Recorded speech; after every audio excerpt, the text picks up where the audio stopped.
Salut, salut les bien-aimés de partout là où vous me suivez. Ce jour, je viens méditer ensemble avec vous sur le Psaume, le chapitre 1, le verset 1 à 3. Psaume 1, le verset 1 à 3 nous dit: Heureux est l'homme qui ne marche pas selon les conseils des méchants, qui ne s'arrête pas sur la voie des pécheurs et qui ne s'assied pas en compagnie de moqueurs, mais qui trouve son plaisir dans la loi de l'Éternel et qui la médite jour et nuit. Il est comme un arbre planté près d'un courant d'eau qui donne son fruit en sa saison et dont le feuillage ne flétrit point. Puis ce qu'il fait lui réussit.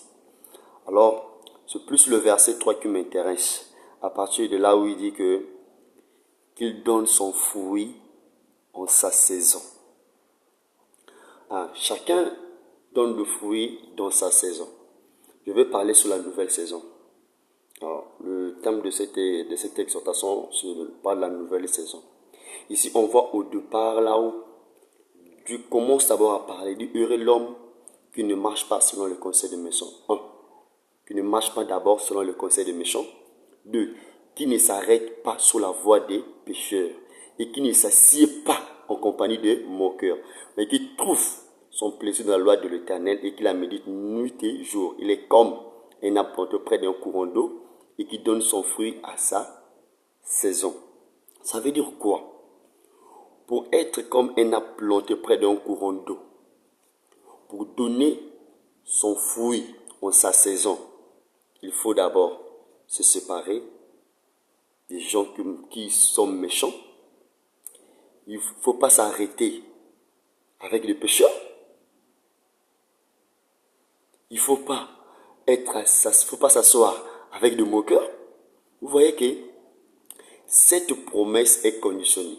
Je vous ai toujours dit que le salut est inconditionnel, mais les promesses de Dieu sont conditionnelles. Alors, avant de rentrer dans sa saison, avant de produire du fruit dans sa saison, il est primordial de se séparer de certaines personnes. Alors par là, qu'est-ce que je veux dire par là? J'aimerais dire que quand Dieu veut te faire rentrer dans ta nouvelle saison, quand Dieu veut te faire rentrer dans ta saison, là où tu dois produire de fruits, impérativement, il va te séparer de certaines personnes. C'est-à-dire qu'il y a des gens que Dieu va sortir dans ta vie, de gré et de force. Il y a des gens que Dieu va faire rentrer dans ta vie. Parfois, des personnes que Dieu va faire sortir dans ta vie, ça peut être indépendamment de ta volonté. Parfois, tu vas pleurer. Pourquoi Dieu te sépare d'un tel? Pourquoi Dieu te séparé d'un tel? Pourquoi avec un tel vous étiez proches? Aujourd'hui, vous n'êtes plus ensemble. Pourquoi? Parfois, ça va te faire mal. Mais c'est la volonté de Dieu. Dieu sait que cette personne, s'il le laisse aussi longtemps à côté de toi, tu ne vas pas rentrer dans ta nouvelle saison. Et tu ne produiras pas de fruits. Parce que cette personne-là sera un handicap pour ta nouvelle saison. Parfois, la personne n'est pas mauvaise. Elle peut être pour elle bonne. Mais par rapport à ta saison, par rapport à ta destinée, son temps dans ta vie s'est arrêté. Donc, il doit sortir pour que de nouvelles personnes puissent rentrer. C'est comme ça.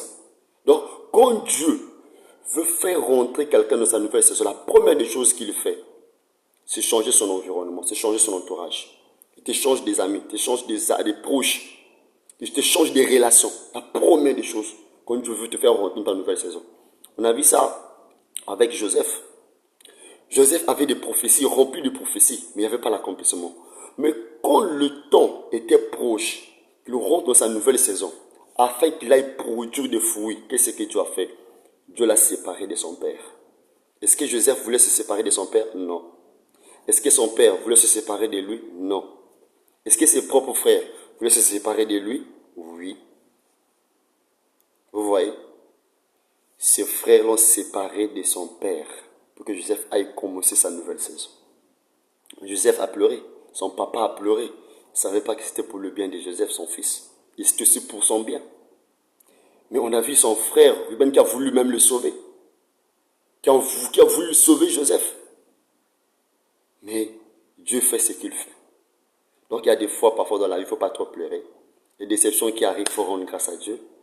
Il y a des douleurs qui arrivent, il y a des trahisons qui arrivent, il faut rendre grâce à Dieu.